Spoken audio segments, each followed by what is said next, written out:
نحمدہ ونصلی علی رسولہ الکریم بسم اللہ اولہ وآخرہ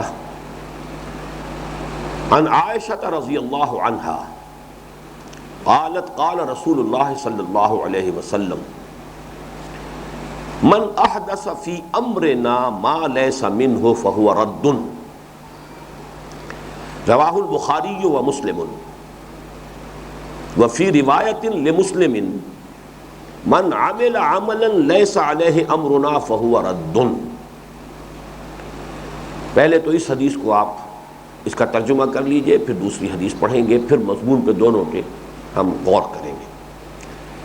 پہلی حدیث کے راوی حضرت عائشہ رضی اللہ تعالی عنہا ام المومنین، اور میں بتا چکا ہوں کہ حضرت عائشہ کا شمار بھی فقہائے صحابہ میں ہے، چوٹی کے فقیہ جو صحابی ہیں ان میں حضرت عائشہ بھی۔ قالت، وہ فرماتی ہیں، قال رسول اللہ صلی اللہ علیہ وسلم، کہ اللہ کے رسول صلی اللہ علیہ وسلم نے فرمایا، من احدث فی امرنا،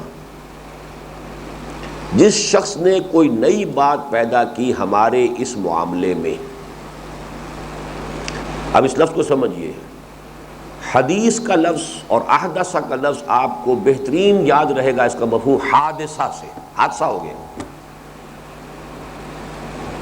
اچانک کوئی شے ہو جائے جس کے کوئی آثار نہیں تھے، جس کے لیے کوئی تیاری نہیں کی گئی ہے، جس کے لیے کوئی پلاننگ نہیں ہے، کچھ نہیں ہے، وہ اچانک ایک حادثہ ہو گیا۔ تو کوئی شے جس کو آپ انگریزی میں کہتے ہیں بولڈ فرام دی بلو، آسمان سے کوئی جو آ گئی بات۔ تو اسی طریقے سے جس شخص نے کوئی نئی اور اچانک نئی بات گھڑ لی، فی امرنا، ہمارے اس معاملے میں، امر کا لفظ یہاں بہت وسیع معنی میں، ہمارا معاملہ، ہمارا دین، ما لیسا منہ، جو اس میں سے نہ ہو، اس میں سے وہ فی الواقع نہیں ہے، اس کا جز نہیں ہے، اس کا حصہ نہیں ہے، اس نے اس کے اندر ایک اختراع کیا ہے، ایک نئی شے پیدا کر لی ہے۔ من احدث فی امرنا ما لیس منہ فہو رد۔ اب اس کا رد جو ہے، رد کا لفظ تو آپ کو معلوم ہے، اس سے ایک تو مفعول بنے گا مردود، تو ترجمہ یہ بھی ہو سکتا ہے کہ وہ شخص مردود ہے، ایک ترجمہ یہ ہو سکتا ہے وہ شے مردود ہے جو نئی پیدا کر لی گئی ہو ہمارے دین میں۔ فہو رد، جس نے پیدا کی یہ شے وہ مردود، یا یہ جو شے پیدا کی گئی وہ مردود۔ لیکن اس کا جو زیادہ بھلا ترجمہ ہوگا وہ ہوگا مسترد۔ مردود کا لفظ چونکہ ہمارے یہاں گالی کے معنی میں استعمال ہوتا ہے، لہذا وہ لفظ ہم استعمال نہ کریں تو بہتر ہے۔ جس شخص نے ہمارے دین میں کوئی ایسی نئی بات پیدا کر لی جو اس میں سے نہیں تھی، تو وہ مسترد ہوگا، وہ بھی مسترد اور وہ بات بھی مسترد۔ رواہ البخاری و مسلم، اس کو روایت کیا امام بخاری اور امام مسلم دونوں نے۔ اس کے علاوہ بعین ہی انہی الفاظ کے ساتھ یہ حدیث سنن ابی داود میں بھی ہے، سنن ابن ماجہ میں بھی ہے، لیکن کسی اور کے تذکرے کی ضرورت نہیں، جب متفق علیہ ہے تو اب اس سے اونچا درجہ کوئی ہے ہی نہیں۔ وفی روایت لمسلم، اور امام مسلم رحمہ اللہ اپنی صحیح میں ایک اور روایت بھی لائے ہیں، اس کے الفاظ یہ، من عمل عملا لیس علیہ امرنا فہو رد، جس نے کوئی ایسا عمل کیا، ایسا عمل جو ہے کہ جو ہمارے اس معاملے میں نہیں ہے، ہمارے دین میں نہیں ہے، جو پہلے سے منسوس نہیں ہے، تو وہ مردود ہے، وہ مسترد بات ہو جائے۔ یہ حدیث جو ہے دین کے ایک بہت اہم معاملے پر روشنی ڈال رہی ہے۔ میرا خیال ہے کہ دوسری حدیث ہم بعد ہی میں پڑھیں گے، پہلے اسی کی بارے میں گفتگو کر لیں۔ دیکھیے یہاں اگرچہ لفظ تو عام ہے، فی امرنا، ہمارا معاملہ، لیکن بعض چیزیں اس امر کے اندر مستثنیٰ ہوں گی کہ جس میں نئی چیزیں آ سکتی ہیں۔ مثلا نمبر 1، سائنس اور ٹیکنالوجی کی ڈیولپمنٹ سے جو چیزیں آئیں گی، استعمال کی چیزیں، اونٹ پر سفر کرتے تھے، اس کے بعد ریل گاڑی آ گئی، کاریں آ گئی، ہوائی جہاز آ گئے، راکٹس آ گئے، یہ اس میں شامل نہیں ہے۔ یہ دنیا کے معاملات ہیں۔ انتم عالم بامور دنیاکم، جو حدیث یہی مرتبہ آ چکی ہے کہ ان چیزوں کا اس میں حضور یہ چیزیں پڑھانے سکھانے نہیں آئے تھے۔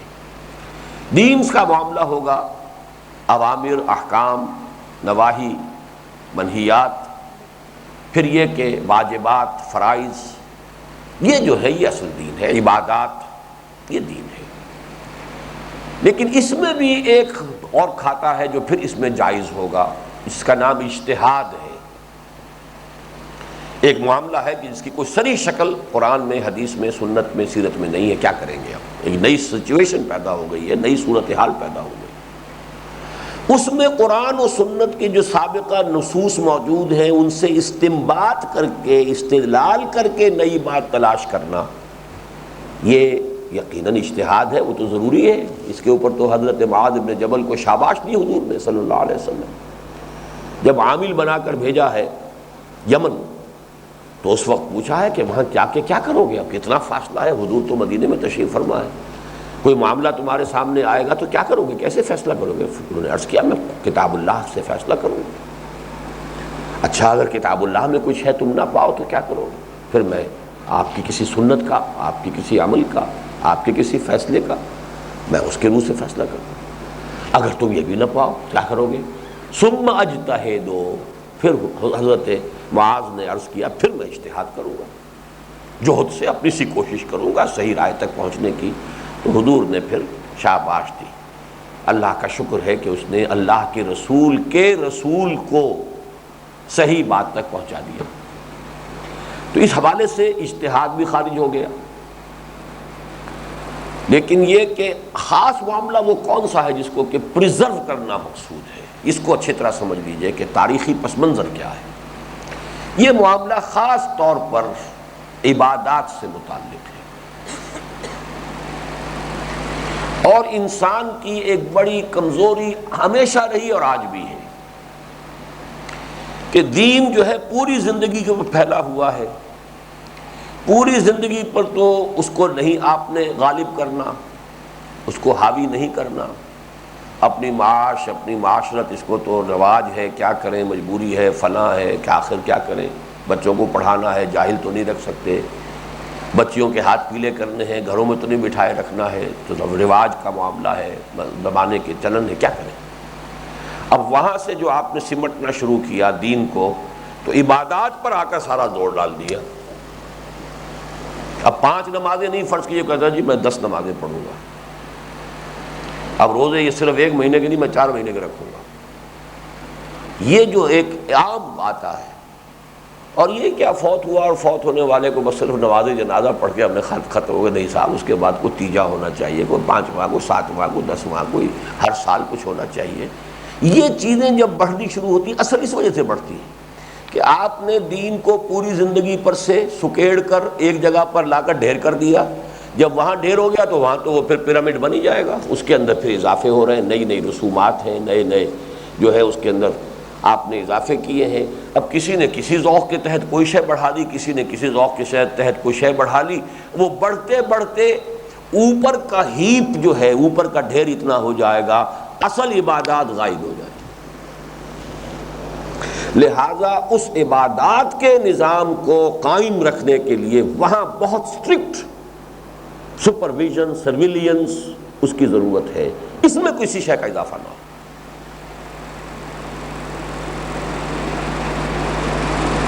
یہ ہے اصل حکمت جو ہے بدعات کی، ورنہ یہ ہے کہ آپ ہوائی جہاز میں سفر کریں، آپ جو بھی زندگی کے اب یہ روشنی ہے، بجلی ہے، آپ نے ایجاد کی ہے، اسی طریقے سے سوشل انسٹیٹیوشنز جو ویسٹ نے ڈیولپ کیے ہیں۔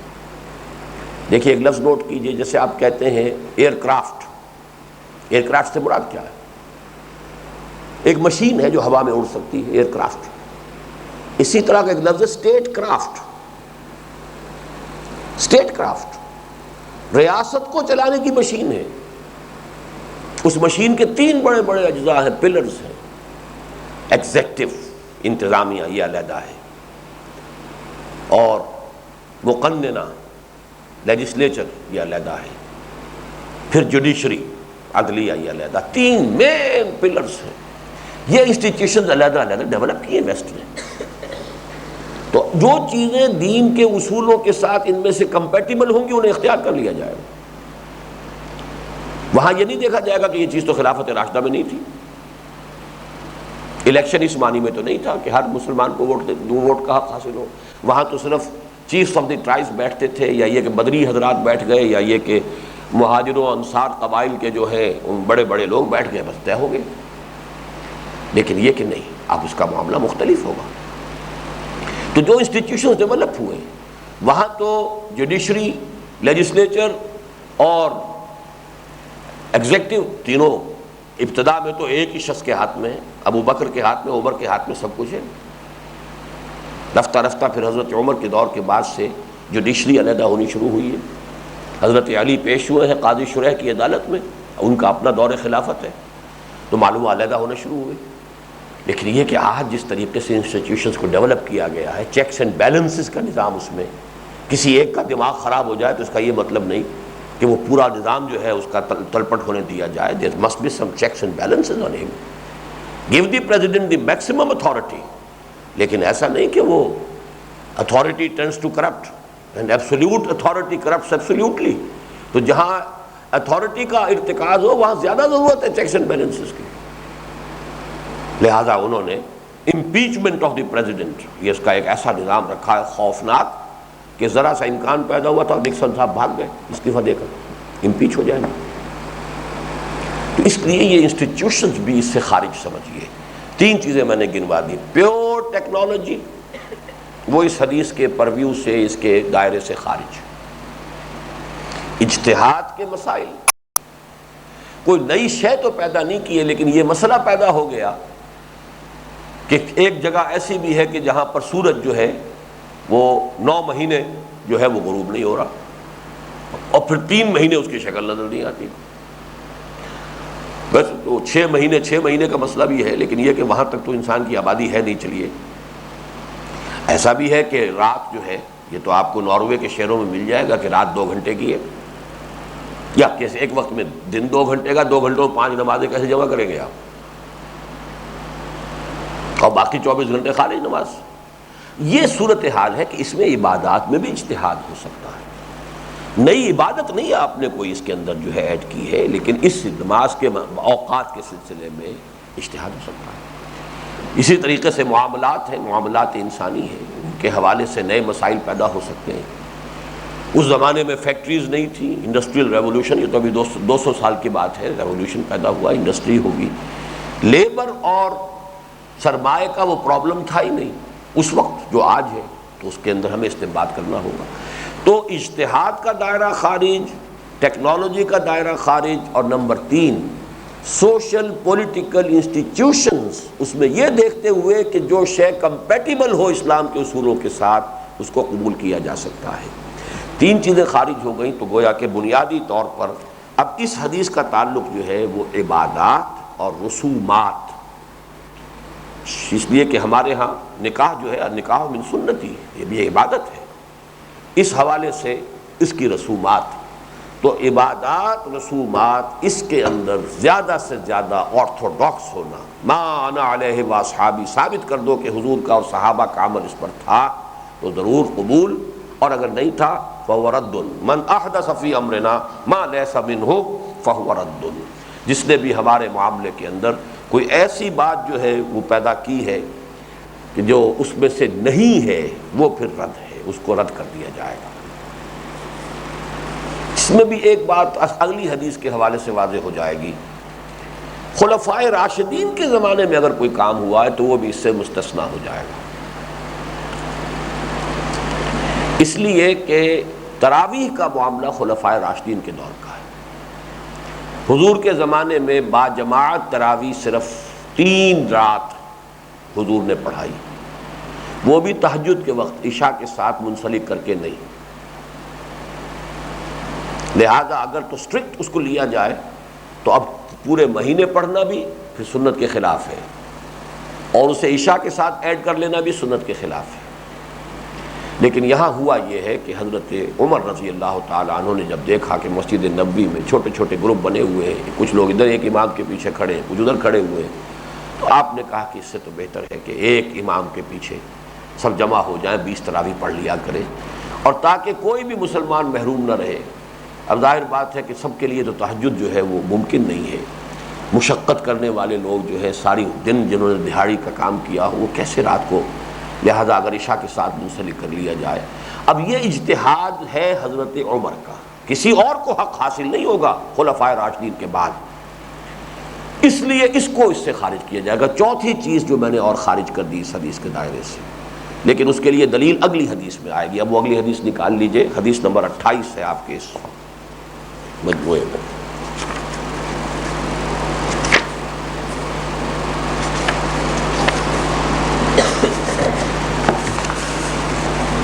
عن ابی نجیح العرباض ابن ساریہ رضی اللہ عنہ قال، حضرت عرباض ابن ساریہ جن کی کنیت ابو نجیح ہے ان سے مروی ہے، قال وہ فرماتے ہیں وعظنا رسول اللہ صلی اللہ علیہ وسلم موعظۃ وجلت منها القلوب وذرفت منها العیون۔ ایک مرتبہ حضور صلی اللہ علیہ وسلم نے ہمیں ایسا واعظ ارشاد فرمایا کہ جس سے ہمارے دل دہل گئے، لرز گئے، اور ہماری آنکھوں سے ندیاں آنسوؤں کی بہہ نکلی۔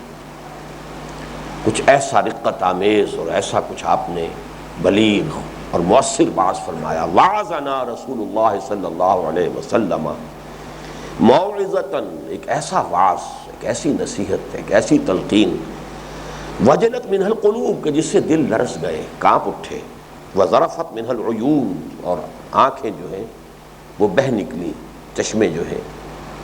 قلنا فقلنا، تو ہم نے اس پر عرض کیا، یا رسول اللہ، اے اللہ کے رسول، کانہا موعظۃ مودع، یہ تو ایسے محسوس ہو رہا ہے کہ جیسے کوئی وداع کرنے والا واعظ کہتا ہے، یعنی معلوم ہوتا ہے کہ اس سے ڈپارٹنگ سرمن، ایسے محسوس ہوتا ہے کہ شاید آپ ہم سے رخصت ہونے والے ہیں، آپ نے جو ہے شاید آخری اس انداز کی بات کہی ہے، لاسٹنگ امپریشن دینے کے لیے۔ مودع، وداع کرنے والا، تو جو شخص وداع کر رہا ہوتا ہے رخصت کا، اچھا بھی جاؤ، اور جاتے ہوئے پھر دعا دیتا ہے، اللہ حافظ ہو، اللہ خیر رکھے، معلوم ایسا ہوتا ہے کہ آپ تو ہمیں رخصت کرنے والے کے انداز میں اس وقت آپ نے یہ بات فرمایا ہے۔ فَأَوْصِنَا، تو اب ہمیں ایک آخری وصیت بھی کر دیجئے۔ قال اوصیکم بتقوی اللہ عز وجل، آپ نے فرمایا سب سے پہلے تو میں تمہیں وصیت کرتا ہوں اللہ کے تقوی کا، اللہ عز وجل، اللہ تبارک و تعالی کا تقوی اختیار کرو، پہلی بات۔ والسمع والطاعت وان تأمر علیکم عبد، اور دوسری نصیحت یہ کرتا ہوں کہ سنو اور مانو، چاہے تم پر کوئی غلام حکمران بن جائے۔ یہاں خاص طور پہ نوٹ کرنے کا جو لفظ ہے وہ یہ ہے، عبد، ایک تو یہ کہ غلام، عرب کی سرشت میں یہ چیز دی نہیں تھی کہ وہ غلام کو کوئی اپنا حاکم ماننے کو تیار، وہ تو انسانی گھٹیا درجے کا ہے، لیکن یہاں پر امرا نہیں ہے، تامرا، تامرا بعد تفاعل ہے، خود بن بیٹھے۔ کسی وقت ایسی صورت بھی ہو سکتی ہے جس کو کہا جاتا ہے فقہ میں متغلب، خود غلبہ حاصل کر لینے والا، تو متغلب جو ہے اس کے بارے میں بھی حکم دیا گیا ہے کہ جب تک وہ کتاب و سنت کے مطابق حکم کرے، حکومت چلائے، کہنا مانو اطاعت کرو، کیوس نہ ہو کتاب و سنت کے مطابق۔ تو اب اس میں صرف ایک ہی فرق ہوا نا کہ امیر جو ہے وہ مشورے سے نہیں آیا ہے، امیر الیکٹ ہو کر نہیں آیا ہے، باقی امیر بھی کتاب و سنت کے مطابق حکم دے رہا ہے، تو یہاں پر اس کی اطاعت کرو، سنو۔ ہاں کتاب و سنت کے خلاف حکم دے تو لا سمع ولا طاعہ، نہ سننا ہے نہ اطاعت کرنی، نہ بات ماننی۔ تو یہ حدیث اس اعتبار سے بہت اہم ہے تاکہ مسلمان معاشرے میں ایک ڈسپلن رہے۔ یہی وجہ ہے، نوٹ کر لیجئے، اس حدیث سے سمجھ میں آتا ہے کہ کیوں اختلاف ہو گیا تھا حضرت عبداللہ ابن عمر، عبداللہ ابن عباس رضی اللہ تعالی عنہما دونوں کو، کہ اگرچہ کام یہ غلط ہوا ہے، یزید کی ولی عہدی جو ہے وہ غلط کام ہے، صحیح نہیں ہے، اسلام کی روح کے مطابق نہیں ہے، لیکن ہمیں اس کے خلاف بغاوت نہیں کرنی چاہیے، خونریزی نہیں کرنی چاہیے، اس لیے کہ بہرحال کتاب و سنت کے خلاف کوئی حکم تو اس کا بھی نہیں آیا۔ جبکہ حضرت حسین اور حضرت عبداللہ ابن زبیر رضی اللہ تعالیٰ عنہما ان کی رائے یہ تھی کہ نہیں، ہمیں اس برائی کا سدباب کرنا چاہیے، نپ دی ایول ان دی بڈ، ورنہ ہو سکتا ہے یہ بڑھ کر اور بڑی خرابی جہاں خرابی آ رہی ہے لوگوں. دونوں کی رائے جو ہے وہ نیک نیتی پر، چاروں کی رائے کہیے، یہ دو رائے ہوئی ایک دوسرے کے بالکل ضد ہو گئی، لیکن یہ دونوں رائے نیک نیتی پر، ایک دین کی مصلحت کو زیادہ دیکھ رہا ہے، ایک امت کی مصلحت کو زیادہ دیکھ رہا ہے، اور یہ حدیث امت کی مصلحت کی طرف جو ہے روشنی ڈال رہی ہے. اللہ کا تقوی اختیار کرو نمبر 1، اور وَالسَّمْعِ وَالطَّاعَةِ وَإِن تَأَمَّرَ عَلَيْكُمْ عَبْدٌ، چاہے کوئی غلام تم پر حکمران بن بیٹھے. میں یہ ترجمہ کر رہا ہوں اس لیے کہ باب تفاعل ہے. فَإِنَّهُ مَن يَعِشْ مِنكُمْ فَسَيَرَىٰ اخْتِلَافًا كَثِيرًا، اس لیے کہ تم میں سے جو شخص بھی زیادہ دیر زندہ رہا، جس کی بھی عمر طویل ہوئی، وہ دیکھے گا بہت اختلاف ہوگا، بڑے جھگڑے ہوں گے، اختلافات کثیرہ پیدا ہو جائیں گے. فَعَلَيْكُمْ بِسُنَّتِي وَسُنَّتِ الْخُلَفَاءِ الرَّاشِدِينَ الْمَهْدِيِّينَ، تم پر لازم ہے کہ میری سنت کو پکڑو اور میرے خلفائے راشدین مہدیین کی سنت کا التزام کرو. یہ ہے وہ حدیث جس کی روح سے میں نے جو امر و نہ سے جو 3 چیزیں پہلے نکالی تھی، چوتھی اور نکال دی. عبادات کے ضمن میں بھی اگر کوئی اجتہاد خلفائے راشدین کا ہے تو اس حدیث کی روح سے وہ ہمارے لیے واجب الاطاعت ہے، اسے ہم بدعت نہیں کہیں گے، اگرچہ لفظی اعتبار سے بدعت کا اطلاق ہوا، اس لیے کہ جب حضرت عمر رضی اللہ تعالیٰ عنہ ایک روز آئے اور دیکھا کہ ایک بڑی جماعت ہے، امام کے پیچھے تراویح ادا کی جا رہی ہے، تو آپ نے فرمایا نعم بدعۃ ھذہ، یہ خوب اچھی بدعت ہوئی ہے، اچھی نئی شکل بن گئی ہے. تو لفظ بدعت کا اطلاق تو ہوا ہے اس پر ظاہری اعتبار سے، اس لیے کہ عبادات میں ایک چیز کا اضافہ کیا گیا جو حضور کے زمانے میں نہیں تھی، لیکن اس کو بھی میں نے امر و نہ کی فہرست سے 3 چیزوں کے ساتھ ملا کر خارج کیا. نمبر 1 خالص ٹیکنالوجی کی چیزیں، سائنس اور ٹیکنالوجی. نمبر 2 جدید social institution, social political governmental institutions میں جو چیز کتاب و سنت کے نصوص سے ضد میں نہ ہو. نمبر 3 اجتہاد، اور نمبر 4 عبادات کے ضمن میں بھی اگر کوئی نئی صورت خلفائے راشدین کے دور میں پیدا ہو گئی. فعلیکم بسنتی وسنت الخلفاء الراشدین المہدیین عضوا علیہا بالنواجذ، اس پر چمٹ جاؤ، دانتوں کے ساتھ پکڑ لو مضبوطی سے. کسی شے کو پکڑ لینا دانتوں کے ساتھ، نواجذ یہ کہتے ہیں کچلی کے دانت جو ہوتے ہیں ان کے ساتھ ان کو پکڑ لو. سنت میری اور میرے خلفائے راشدین المہدیین کی سنت. وَإِيَّاكُمْ وَمُحْدَثَاتِ الْأُمُورِ، اور دیکھنا باز رہنا نئی چیزوں کے پیدا کرنے سے. یہ وہی آ گیا من احدث فی امرنا ما لیس منہ فہو رد. وَإِيَّاكُمْ وَمُحْدَثَاتِ الْأُمُورِ، نئی باتیں پیدا کرنے سے بچنا. فَإِنَّ كُلَّ مُحْدَثَةٍ بِدْعَةٌ، اس لیے کہ ہر نئی شے، ہر بدعت جو نئی چیز ایجاد کر لی جائے گی وہ بدعت ہوگی. وَكُلَّ بِدْعَةٍ ضَلَالَةٌ، اور ہر بدعت جو ہے وہ ضلالت اور گمراہی ہے. وَكُلَّ ضَلَالَةٍ فِي النَّارِ، اور ہر گمراہی جو ہے اس کا ٹھکانہ جہنم ہے. رواہ ابو داود و ترمذی وقال حدیث حسن صحیح.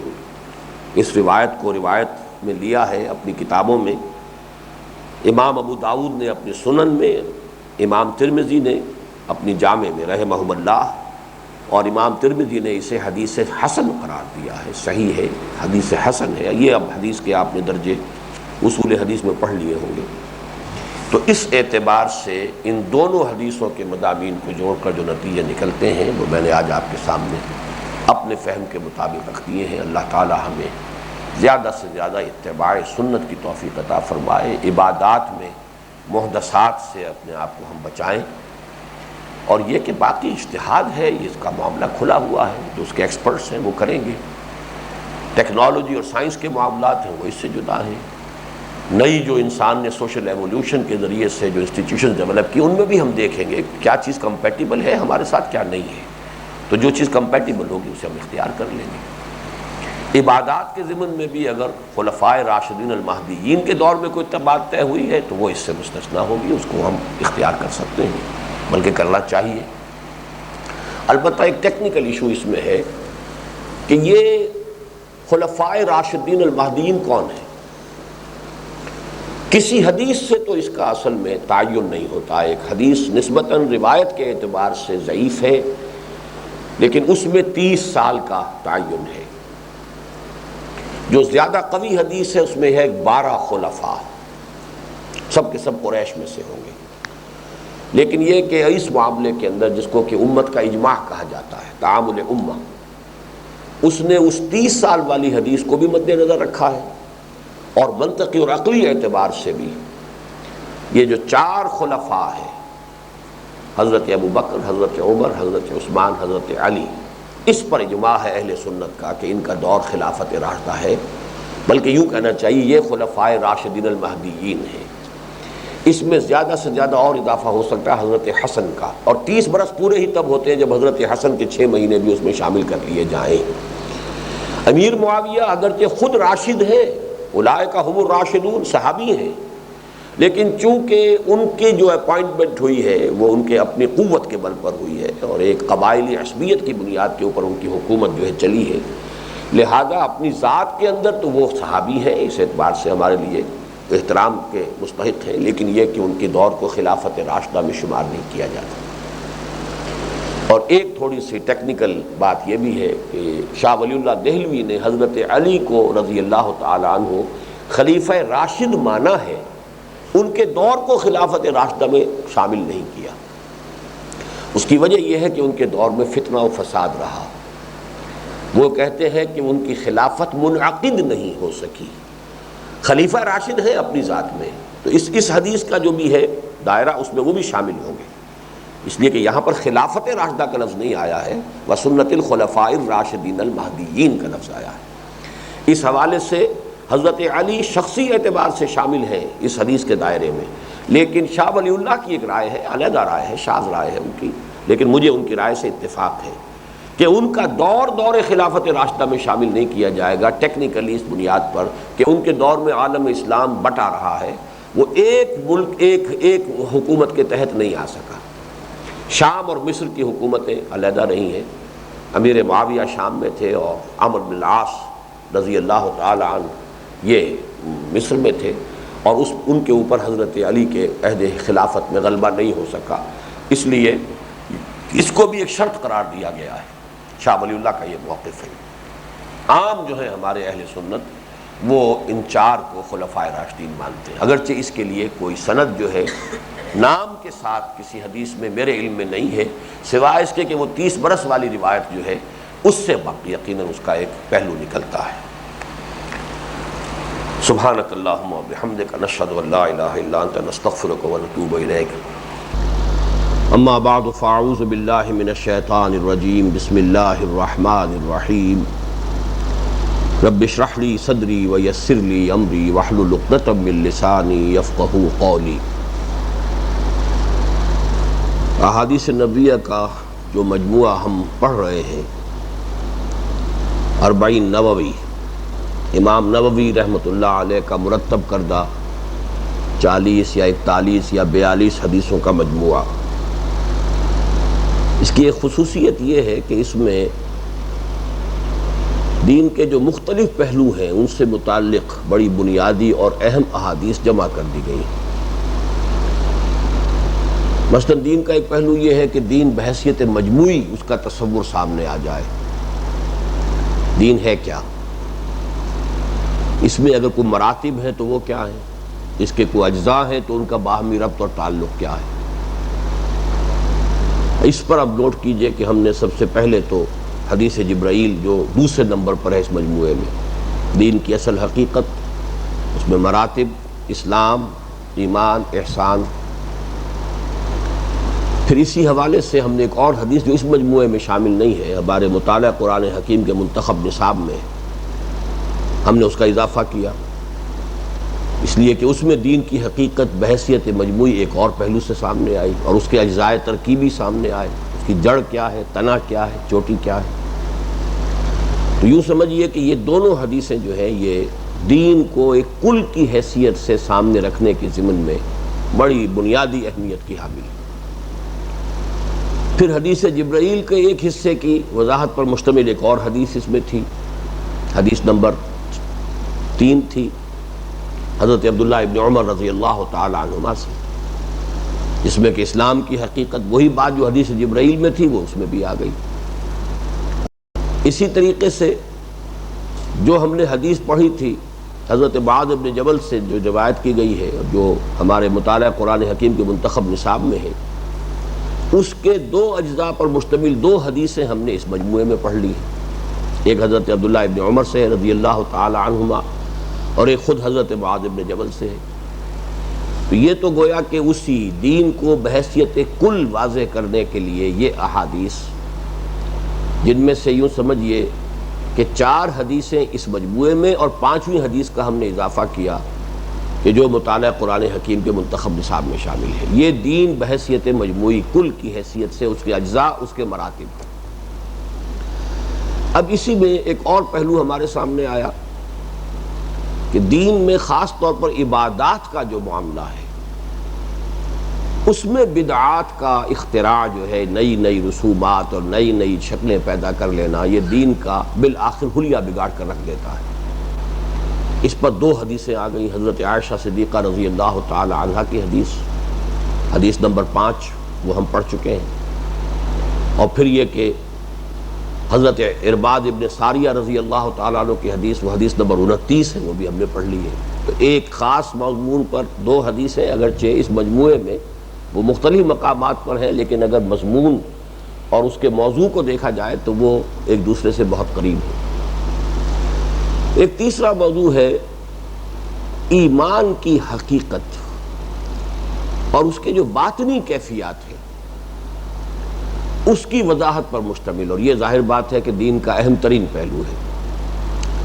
اس کے ضمن میں ابھی ہم نے صرف ایک حدیث پڑھی ہے، اور وہ ہے کہ جس سے اس مجموعے کا آغاز ہوا تھا، نیت کی تصحیح، انما الاعمال بالنیات، اس لیے کہ نیت کا سارا دار و مدار جو ایمان پر ہے۔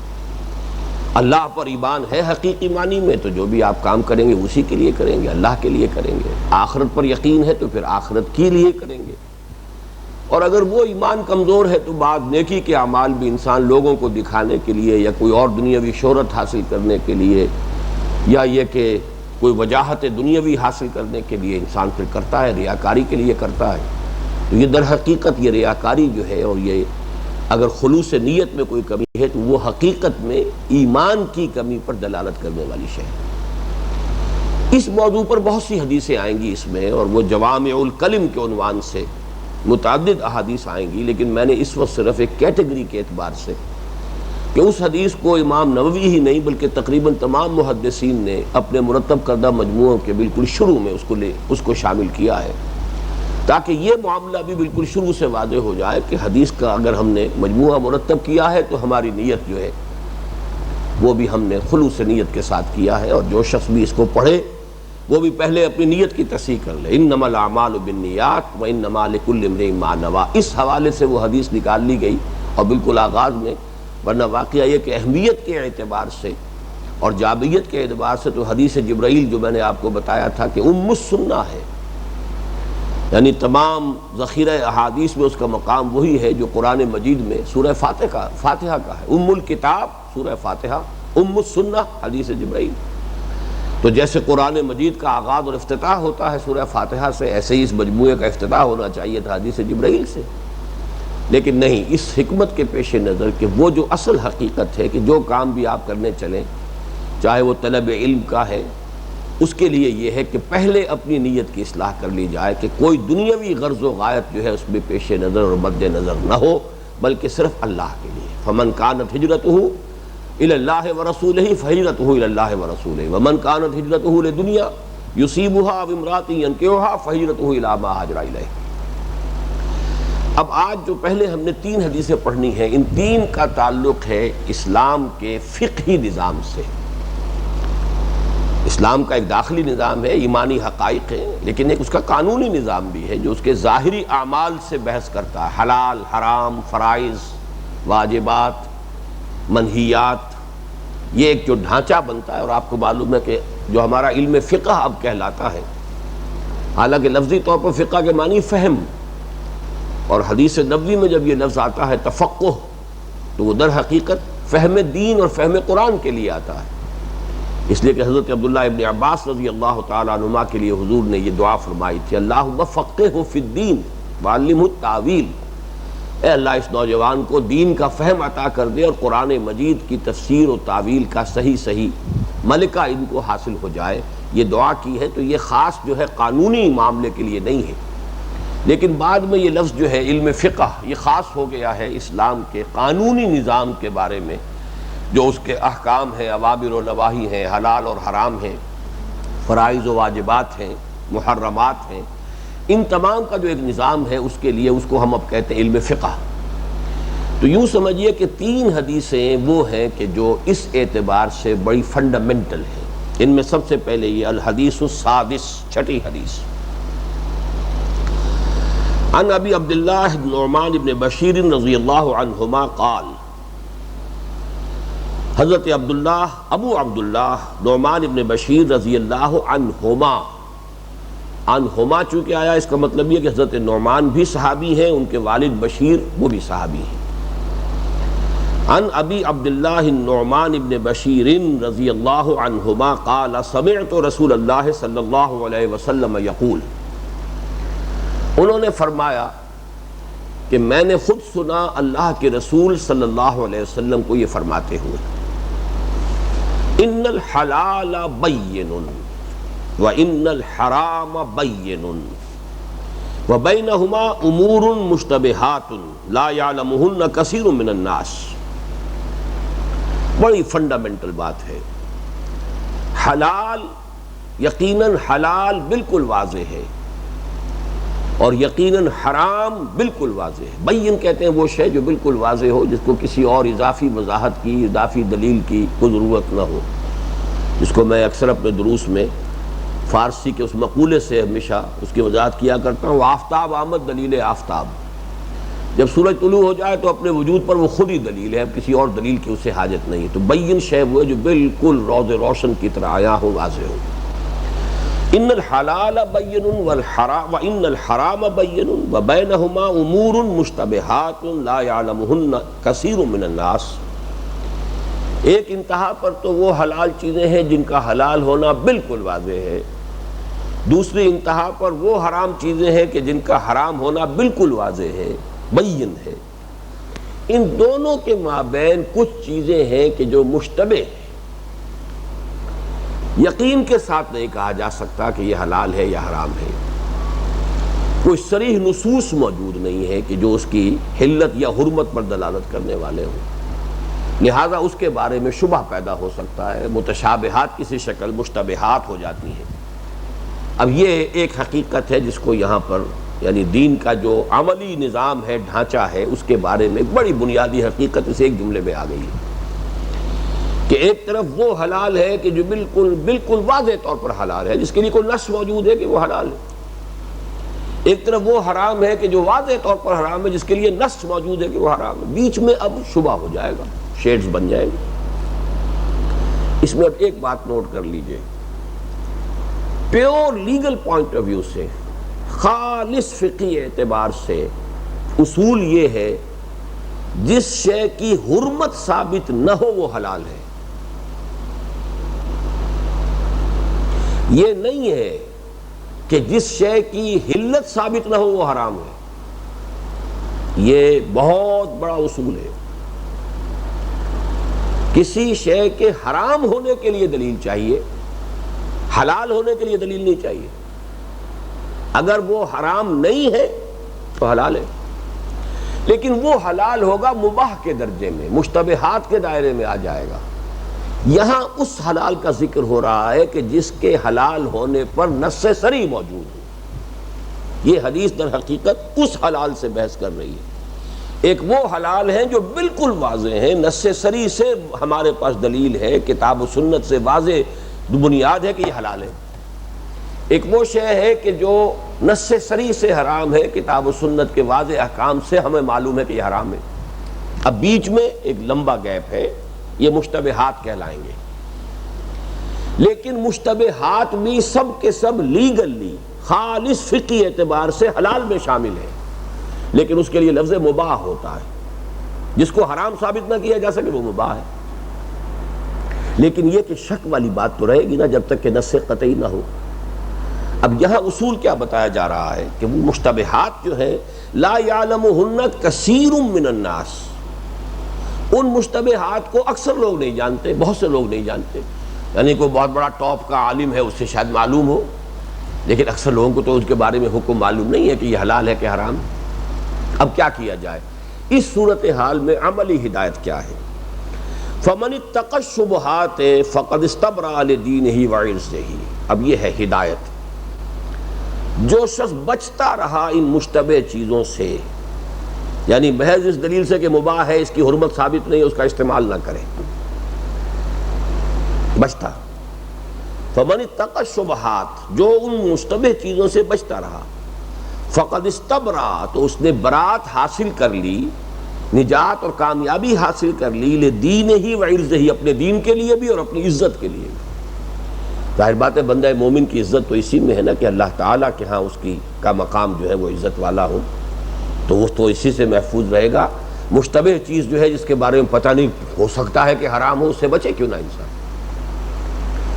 تو فمن اتقى الشبهات فقد استبرأ لدینہ وعرضہ ومن وقع فی الشبہات وقع فی الحرام، اور جو مشتبہ چیزوں میں ملوث ہو جائے گا، واقع ہو جانا، اس کے اندر ملوث ہو جائے گا، مشتبہ چیز ہے ملوث ہو گیا، وہ حرام میں بھی ملوث ہو جائے گا۔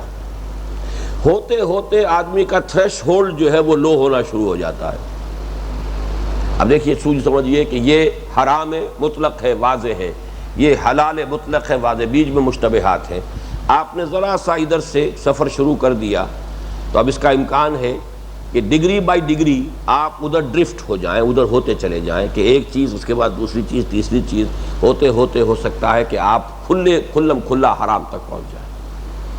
تو تقویٰ اس شے کا نام ہے کہ آپ مشتبہات سے بچیں۔ کوئی شے چاہے اس کے حلال ہونے کا فتویٰ موجود ہو، خالص لیگلی، کہ اس کی حرمت پر کوئی دلیل قطعی نہیں ہے، لیکن یہ کہ انسان اس سے بچے، یہ تقویٰ ہے۔ اس میں انسان اپنی عزت اور اپنے دین کو محفوظ کرے گا اگر وہ اس طرح کی مشتبہ چیزوں سے بچتا رہے۔ اب مثال کے طور پر ایک واقعہ ہے جو ہماری تاریخ کے بڑے ہی، میں سمجھتا ہوں کہ قیمتی واقعات میں سے ہے، اس کو یاد ہونا چاہیے۔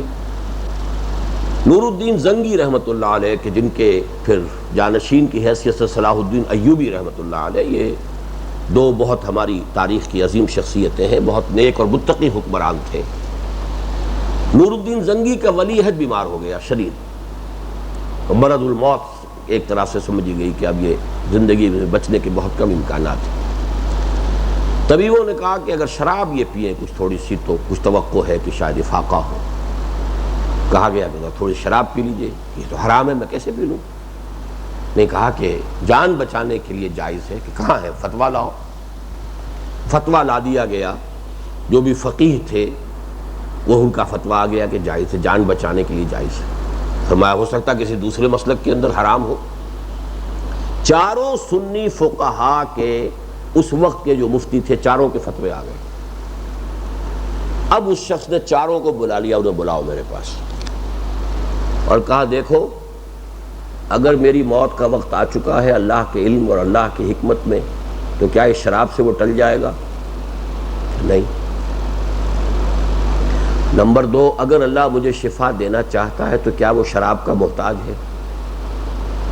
کہا نہیں۔ تو جاؤ لے جاؤ اپنے فتوے، میں نہیں پیوں گا۔ یہ ہے وہ تقویٰ کہ مشتبہ چیز سے انسان اپنے آپ کو بچائے، فتویٰ چاہے موجود ہو۔ اسی کو ایک اور حدیث شاید اس میں بھی ہو شامل، استفت قلبک ولو افتاک المفتی، اپنے دل سے پوچھا کرو، چاہے مفتی تمہیں فتویٰ دے بھی دے، لیکن اصل مفتی تمہارے دل میں۔ لیکن بندہ مومن کا دل ہو، وہ فاسق و فاجر کا دل نہ ہو جو خود ہی پولیوٹڈ ہو، اس کے آنکھوں پہ اینکیں چڑھی ہوئی ہوں کو دوسری۔ بندہ مومن جو ہے خلوص اور اخلاص کی نعمت سے اگر مالا مال ہو گیا ہے تو اس کا دل سب سے بڑا مفتی ہوتا ہے۔ لیکن اس کا دل کا فتویٰ بھی ظاہر بات ہے کہ ان چیزوں میں نہیں آئے گا کہ جو نصوص کے ذریعے سے حلال یا حرام ہے، ان چیزوں کے اندر کہ جہاں کوئی وہ ہارڈ اینڈ فاسٹ لائن جو ہے واضح نہیں ہے، وہاں وہ دل کا فتویٰ جو ہے وہ یقیناً وہی سب سے زیادہ رہنمائی کرنے والا ہے۔ اب یہاں اس حدیث میں حضور نے ایک بڑی پیاری تمثیل دی ہے، کالراعی یرعی حول الحما یوشک ان یرتع فیہ، اس چرواہے کے مانند کہ جو کسی محفوظ چراگاہ کے قریب اگر اپنے ریوڑ کو چرا رہا ہو تو اندیشہ ہے کہ پھر وہ اس محفوظ چراگاہ کے اندر بھی چرا لے گا۔ اس میں آگے آ رہا ہے، اس کی وضاحت سامنے آ جائے گی، اس سے مراد کیا ہے۔ الا وان لکل ملک حما، آگاہ ہو جاؤ، ہر بادشاہ کی ایک محفوظ چراگاہ ہوتی ہے۔ یہ اصل میں اس زمانے کی باتوں کا تصور کیجئے جب کہ بادشاہی نظام تھا، تو اب بادشاہ کے اپنے جو ہیں وہ گھوڑے ہیں اور اپنے جو جانور ہیں، بھیڑیں بکریاں ہیں، اس کے اپنے، اب اس نے کوئی علاقہ خاص کر لیا ہوتا تھا کہ یہاں سوائے میرے اپنے جانوروں کے کوئی اور جانور آ کر نہیں چرے گا، بلکہ یہ محفوظ علاقہ ہے میرے بادشاہی جو بھی استبل ہے یا اس کے جو بھی ہے ڈھور ڈنگر ہے، یہ ان کے لیے محفوظ علاقہ، اس میں رعیت میں سے کوئی شخص نہیں آ سکتا۔ اب وہ محفوظ چراگاہ ہے بادشاہ کی، اگر کوئی عام آدمی جو ہے رعیت میں سے اپنی بھیڑ بکریوں کے گرلے کو لے کر عین اس چراگاہ کی آخری حد تک چلا جائے گا تو اندیشہ ہے نا کہ کوئی بھیڑ چھلانگ لگائے اور جائے اس چراگاہ کے اندر، اور بھیڑ چالیے ہوتی ہے، پھر ہر بھیڑ جائے گی لازماً، وہ تو بھیڑ چالیے ہی ہے۔ ابھی ایک خبر آئی ہے چین میں اتنے 100 بھیڑوں نے اجتماعی خودکشی کر لی۔ اب وہ جو خبر پڑھی تو اس کا مطلب کیا تھا، متن کچھ تھا، خبر کیا تھا کہ وہ ایک بھیڑ نے دریا میں چھلانگ لگا دی۔ اب اس کے بعد ایک ایک کر کے، یہ بھیڑ چال ہوتی ہے، پھر وہ نہیں دیکھتی کہ یہ آگے کیا اس کا حشر ہوا ہے، جس نے ایک نے چھلانگ لگا دی تو دوسری بھی لگائے گی، تیسری بھی لگائے گی، وہ کئی 100 بھیڑیں جو ہیں دریا میں چھلانگ مار کے اور ختم ہو گئی۔ تو پھر یہ کہ اس کا اندیشہ ہے، کالراعی یرعی حول الحما یوشک ان یرتع فیہ، الا وان لکل ملک حما الا وان حمی اللہ محارمہ، آگاہ ہو جاؤ کہ اللہ کی محفوظ چراگاہ کے مانند اس کے محرمات ہیں، جن چیزوں کو اس نے حرام قرار دے دیا، اس کے قریب نہیں جانا، فلا تقربوها، مت جاؤ اس کے قریب۔ تو جن چیزوں کو اللہ نے حرام قرار دے دیا ہے، یہ گویا کہ ایک تشبیہ ہے کہ جیسے بادشاہ کی کوئی اپنی محفوظ چراگاہ ہوتی ہے، ایسے ہی یہ اللہ تعالیٰ کی طرف سے یہ چیزیں ممنوع ہیں، آؤٹ آف باؤنڈز ہیں عام لوگوں کے لیے۔ الا وان فی الجسد مضغۃ، اب دیکھیے یہ ٹکڑا جو آیا ہے اس حدیث کا، وہ در حقیقت اس کے باقی مضمون سے نہیں بلکہ وہ دین کی اصل جو بنیادی اور باطنی حقیقت ہے، وہ جو دل کی نیت کا مسئلہ جو جس سے کہ یہ مجموعہ شروع ہوا ہے۔ الا وان فی الجسد مضغۃ، آگاہ ہو جاؤ کہ انسان کے جسم میں ایک لوتھڑا ہے، اذا صلحت صلح الجسد کلہ، جب وہ صحیح ہوتا ہے تو پورا جسم صحیح ہوتا ہے، وَإِذَا فَسَدَتْ فَسَدَ الْجَسَدُ كُلُّهُ، اور جب اس میں فساد ہو، اس میں خرابی ہو، اس میں بیماری ہو، اس میں روگ ہو تو پورا کا پورا جسم جو ہے وہ فاسد ہو جاتا ہے۔ الا وہی القلب، آگاہ ہو جاؤ کہ وہ دل ہے، اس لیے کہ سارا دار و مدار ایمان کا دل پر ہے، ایمان کا محل جو ہے مقام وہ دل ہے۔ وَلَمَّا يَدْخُلُ الْإِيمَانُ فِي قُلُوبِكُمْ، ابھی تک ایمان تمہارے دلوں میں داخل نہیں ہوا۔ ایمان کے دو محل ہیں، ایک قانونی ایمان ہے وہ زبان، آمنت باللہ کما ہوا باسمائہ وصفاتہ وقبلت جمیع احکامہ، آمنت باللہ وملائکتہ وکتبہ ورسلہ والیوم الآخر والقدر خیرہ وشرہ من اللہ تعالی والبعث بعد الموت۔ اب یہ تو محل کیا ہے اس ایمان کا؟ اقرار باللسان، زبان۔ ایمان حقیقی کا محل کیا ہے؟ قلب، جیسے کہ سورہ حجرات میں دونوں اعتبارات سے مثبت بھی، وَلَٰكِنَّ اللَّهَ حَبَّبَ إِلَيْكُمُ الْإِيمَانَ وَزَيَّنَهُ فِي قُلُوبِكُمْ، اللہ تعالیٰ نے تمہارے نزدیک ایمان کو محبوب کر دیا ہے اور اسے تمہارے دلوں میں کھبا دیا ہے۔ اور دوسرے لوگوں کے بارے میں فرمایا وَلَمَّا يَدْخُلِ الْإِيمَانُ فِي قُلُوبِكُمْ، ابھی تک ایمان تمہارے دلوں میں داخل نہیں ہوا، مثبت اور منفی دونوں اعتبارات سے۔ تو محل ایمان حقیقی قلب ہے، اب اس میں ایمان ہے تو وہ درست ہے، اور ایمان ہی درست ہوگا تو نیت بھی صحیح ہوگی، جیسا کہ میں نے آج شروع میں عرض کیا انما الاعمال بالنیات، اور نیت کا سارا دار و مدار جو ہے وہ در حقیقت ایمان پر ہے۔ تو گویا کہ اگر دل میں ایمان ہے تو سارے وجود میں ایمان سرایت کر جائے گا، اور دل میں ایمان نہیں ہے تو تقویٰ کا لبادہ حلال اور حرام چاہے آدمی بڑی باریک بینی کے ساتھ دیکھ رہا ہے تو حقیقت میں کیا ہوگا پھر؟ اس کا جو تعلق اب ان دونوں حصوں کا جڑتا ہے وہ کہاں جڑتا ہے؟ وہ حضرت مسیح علیہ السلام کے قول سے آپ کے سمجھ میں آئے گا کہ جو یہودی علماء کے بارے میں انہوں نے تنقیداً الفاظ کہے تھے کہ تمہارا حال یہ ہے کہ تم مچھر چھانتے ہو اور سموچے اونٹ نگل جاتے ہو۔ ایک طرف تو دین کی قانونی جو ہے وہ منہ شگافیاں، باریک بینیاں، یہ مچھر کے کاٹنے سے دم تو نہیں لازم آ گیا، مچھر نے کاٹا اور میں نے مچھر مار دیا، احرام کی حالت میں میں تھا تو یہ مچھر مارنے سے جو ہے کہیں ایسا تو نہیں ہو گیا کہ مجھ پر دم لازم آ گیا ہو۔ یہ غالباً حضرت عبداللہ ابن عمر رضی اللہ تعالیٰ عنہما سے یہ فتویٰ پوچھا کسی کوفی نے، اور یہ جبکہ واقعہ کربلا ہو چکا تھا تو انہوں نے فرمایا کہ ان لوگوں کا حال عجیب ہے، ان کوفیوں کا، رسول کے نواسے کو تو شہید کر دیا اور مچھر کے مارنے پر انہیں تشویش ہو رہی ہے کہ مچھر کے مارنے سے مجھ پر دم تو لازم نہیں آ گیا کہیں۔ تو اونٹ سموچے نگلے جاتے ہیں اور مچھر چھانے جاتے ہیں بیٹھ کر۔ سودی کاروبار تم بھی کرو، تم اہل حدیث ہو تم بھی کرو، میں حنفی ہوں میں بھی کروں گا، لیکن رفع یدین ہے یا نہیں ہے اس کے اوپر ساری تکرار ہے اور ساری بحث ہے۔ نماز ہو گئی ہے کہ نہیں ہو گئی ہے، پیارے رسول کی نماز کیسے ہوتی تھی، اب اس کے اوپر وہ آمین بالجہر جو ہے وہ نہیں ہوئی تو پھر اس کا مطلب نماز نہیں ہوئی، ہاتھ آپ نے غلط جگہ باندھ لیے نماز نہیں ہوئی۔ سودی کاروبار کرو، یہ ہے وہ اصل میں کہ جب دل خراب ہو تو یہ جو نظام قانونی ہے دین کا وہ ایک بازیچہ اطفال بن جاتا ہے، وہ مولویوں کی منہ شگافیوں کا ایک موضوع بن جاتا ہے۔ تو پروفیشنل جو مذہبی لوگ ہوتے ہیں ان کی ساری دلچسپیاں اس سے رہتی ہیں، وہ بڑے بڑے اونٹ جو ہیں سموچے وہ نگلے جاتے ہیں۔ تو اس حدیث کے ساتھ اس ٹکڑے کا آنا جو ہے وہ در حقیقت اس بہت باریک جو اس کے اندر ایک لطیف حکمت جو مخفی ہے اس کی وضاحت کر رہا ہے۔ متفق علیہ ہے، یہ صحیح بخاری اور صحیح مسلم دونوں میں موجود ہے۔ اگلی حدیث ذرا چھوڑ دیجئے، اس کو بعد میں لیں گے، اب 8ویں حدیث پر آ جائیے۔ الحدیث الثامن عن ابن عمر رضی اللہ عنہما ان رسول اللہ صلی اللہ علیہ وسلم قال، نہیں بلکہ 8ویں حدیث بھی ہم پڑھ چکے ہیں، اب 9ویں پر آئیے۔ الحدیث التاسع عن ابی ہریرہ عبد الرحمن بن صخر رضی اللہ عنہ قال سمعت رسول اللہ صلی اللہ علیہ وسلم یقول ما نہیتکم عنہ فاجتنبوہ وما امرتکم بہ فأتوا منہ ما استطعتم فإنما أهلك الذين من قبلكم كثرة مسائلهم واختلافهم على أنبيائهم رواه البخاری ومسلم رحمهم اللہ۔ یہاں پتہ نہیں آپ کے نسخے میں یہ نام پورا ہے یا نہیں، عام طور پر جنہیں ہم حضرت ابو ہریرہ بس پڑھ کر چل دیتے ہیں ان کا پورا نام میرے اس نسخے میں تو درج ہے، آپ بھی چاہیں تو نوٹ کر لیں۔ ان کا اصل نام جو ہے وہ عبد الرحمن ابن صخر ہے اور ان کی کنیت ابو ہریرہ ہے۔ ہریرہ کہتے ہیں چھوٹی سی بلی کو، ہرہ بلی کو کہتے ہیں ہریرہ، یہ اس میں تصغیر بن گیا چھوٹی سی بلی۔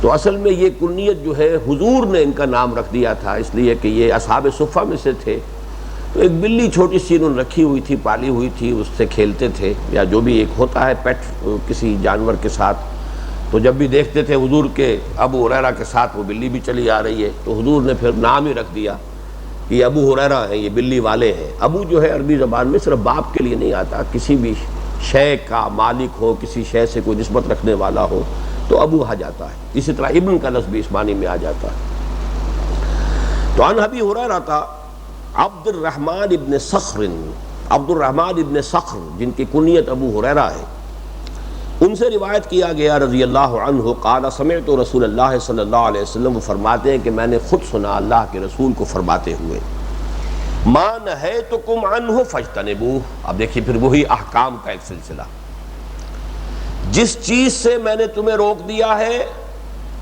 اس سے باز رہو، روکے رہو، اجتناب کرو۔ اجتناب کون سا باب ہے؟ جمع پہلو کو کہتے ہیں، یہ آپ کا پہلو۔ تو اجتناب پہلو تہی کرنا، کسی چیز سے اپنے پہلو کو، پہلو تہی جو عربی کا فارسی کا لفظ ہے، پہلو تہی، اپنے تہی دامن کہتے ہیں وہ شخص جس کے دامن میں کچھ نہ ہو، تہی دامن۔ تہی دست وہ شخص ہے کہ جس کا ہاتھ خالی ہو، پیسہ نہ ہو۔ تھوڑی سی فارسی بھی پڑھا دوں نا آپ کو۔ تو پہلو تہی، جس کو ہم اردو پہلو تہی کر رہا، تو یہ اب یہ ایک لفظ نہیں ہے، فارسی کے 2 الفاظ سے بنا ہے۔ اپنے پہلو کو بچانا کسی شے سے، اجتناب، اپنے پہلو کو کسی شے سے بچا لینا، دور ہو جانا، کنی کترانا، یہ اجتناب کے صحیح معنی ہوں گے۔ ما نہیتکم عنہ فاجتنبوہ، جس چیز سے میں نے تمہیں روک دیا ہے، اب ظاہر بات ہے جو روک دیا ہے وہ صریح بات ہو گئی، حضور کی طرف سے وضاحت کے ساتھ فرما دیا اس کو مت استعمال کرو، مت کھاؤ، مت پیو، مت استعمال کرو، جو بھی ہے جس اعتبار سے بھی نہیں ہے۔ وما امرتکم بہ فاتوا منہ ما استطعتم، اور جس چیز کا بھی میں نے تمہیں حکم دیا ہے اس کی جتنی بھی تمہارے استطاعت میں ہے اس کی پابندی کرو، اس کو پورا کرو۔ اس کے اندر اب اس میں دیکھیے بڑا پیارا انداز ہے، حرام سے بچنے کے لیے تو یہ نہیں کہا کہ جتنا تمہارے اندر استطاعت ہو، نہیں، حرام سے تو بچنا ہی بچنا ہے، جس چیز سے روک دیا رکنا ہی رکنا ہے، لیکن حلال یا فرض کے معاملے میں یا نیکی کے معاملے میں ظاہر بات ہے کہ درجات ہوں گے آگے سے آگے بڑھنے کا، جیسے قرآن مجید میں بھی آیا ہے کہ فَيَتَّبِعُ أَحْسَنَهُ، قرآن مجید وہ اللہ کی آیات سنتے ہیں تو اس کے بہتر سے بہتر پہلو کی وہ پیروی کرتے ہیں۔ تو یہاں پہ فرمایا فَمَا أَمَرْتُكُمْ بِهِ فَأْتُوا مِنْهُ مَا اسْتَطَعْتُمْ، اس میں سے جس حد تک بھی استطاعت ہے پوری کرو، میرا حکم ہے۔ فَإِنَّمَا أَهْلَكَ الَّذِينَ مِنْ قَبْلِكُمْ، اب یہاں پہ اصل بات کیا کہی جا رہی ہے یہ اگلی حدیث میں اور واضح ہو کر آ جائے گا کہ جہاں سکوت اختیار کیا ہو نبی نے یا قرآن نے، اس کے بارے میں خام خواہ کھوج کرید مت کرو۔ لہذا یہاں فرمایا گیا فَإِنَّمَا أَهْلَكَ الَّذِينَ مِن قَبْلِكُمْ كَثْرَةُ مَسَائِلِهِمْ، یقیناً تم سے پہلے جو امتیں تھیں انہیں ہلاک کیا ہے ان کے بہت زیادہ سوال کرنے نے، مین میخ نکال رہے ہیں، فلاں اگر یوں ہو جائے حضور تو پھر کیا ہوگا، حضرت اگر ایسا ہو جائے تو پھر کیا ہوگا، یوں ہو جائے تو کیا ہو جائے، مفروضات کے اوپر سوالات کے اوپر سوالات کرتے چلے جا رہے ہیں۔ بھائی جس بات سے روک دیا ہے رک جاؤ، جس چیز کا حکم دے دیا گیا ہے اس کو اپنی امکانی حد تک پورا کرو۔ اب اگر کسی جگہ سکوت ہے تو اگلی حدیث میں آ جائے گا یہ سکوت جو ہے کسی بھول کی وجہ سے نہیں ہے، نسیان کی وجہ سے نہیں ہے، بلکہ یہ کسی مصلحت کی وجہ سے ہے۔ لہذا خام خواہ اس کے بارے میں سوالات کرنا، اور خاص طور پر جبکہ ابھی وحی نازل ہو رہی تھی اور حضور شارع کی حیثیت سے موجود تھے، کسی سوال کا جواب میں وحی آ جاتی تو اب گویا کہ وہ قطعی حکم ہو گیا ہمیشہ کے لیے، کسی سوال کے جواب میں جو بات حضور فرما دیتے وہ اب شریعت کا جز بن جاتا ہمیشہ کے لیے۔ تو جو اللہ کی طرف سے اور اللہ کے رسول کی طرف سے وسعت رکھی گئی تھی لوگوں کے لیے، وہ خام خواہ سوال کر کے اس میں تنگی پیدا کر لی۔ اس کی ایک مثال بھی آپ سمجھ لیجئے، حج کی فرضیت کا حکم آیا، اب ایک صاحب کھڑے ہو گئے، حضور کیا ہر سال فرض ہے حج کرنا؟ حضور نے سکوت اختیار کیا، دوسری طرف رخ کر لیا، اس اللہ کے بندے نے حضور یہ کیا ہر سال فرض ہے؟ تیسری مرتبہ پھر آپ نے پھر ڈانٹا، اگر میں ہاں کہہ دوں تو تمہارے لیے ہمیشہ کے لیے فرض ہو جائے گا۔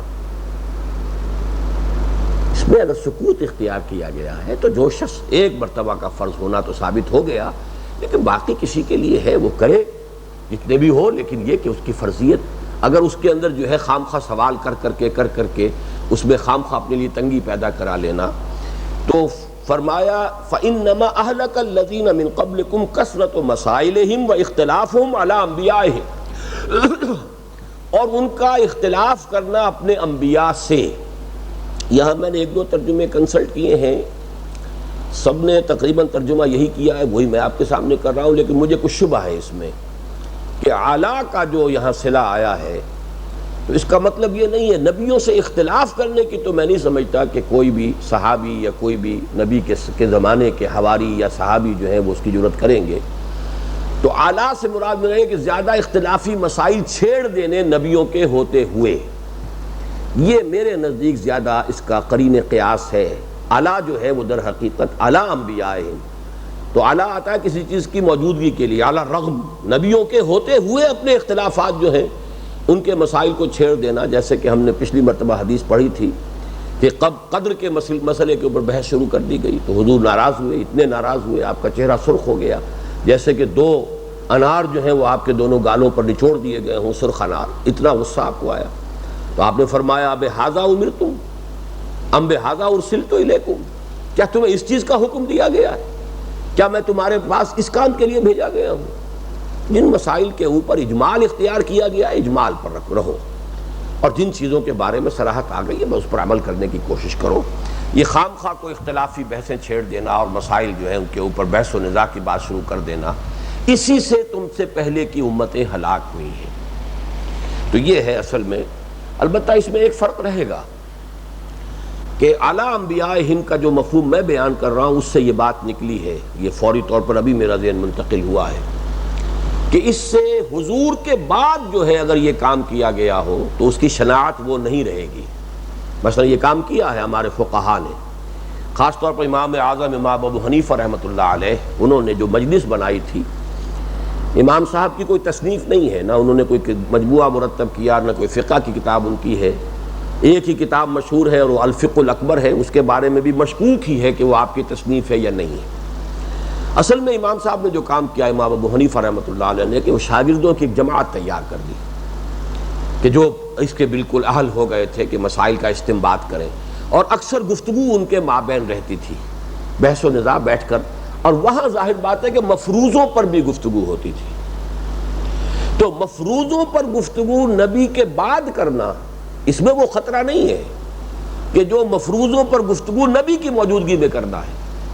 نبی کی موجودگی میں کریں گے تو جو جواب جو آ جائے گا وہ شریعت کا مستقل حصہ بن جائے گا. نبی کے بعد اگر وہ بات ہو رہی ہے تو وہ شریعت کا مستقل حصہ تو نہیں ہے، وہ تو ایک رائے ہوگی. وہ یہ امام اعظم کی رائے تھی، یہ قاضی ابو یوسف کی رائے تھی، یہ امام محمد کی رائے تھی، یہ امام ظفر کی رائے تھی. وہ شریعت نہیں ہے، وہ رائے ہے. اس حوالے سے چونکہ ہمارے ہاں پھر جب فقہی کتابیں مرتب کی گئی ہیں تو جیسا کہ آپ کو معلوم ہے قانون جو ہے وہ تو قانون تو نام ہی موشگافی کا ہے. قانون کے اندر تو ذرا سا نقطہ ادھر سے ادھر ہو جائے، ادھر ہو گیا تو پھانسی ہو گئی، ادھر ہو گیا تو پھانسی نہیں ہوئی اور بری ہو گیا آدمی.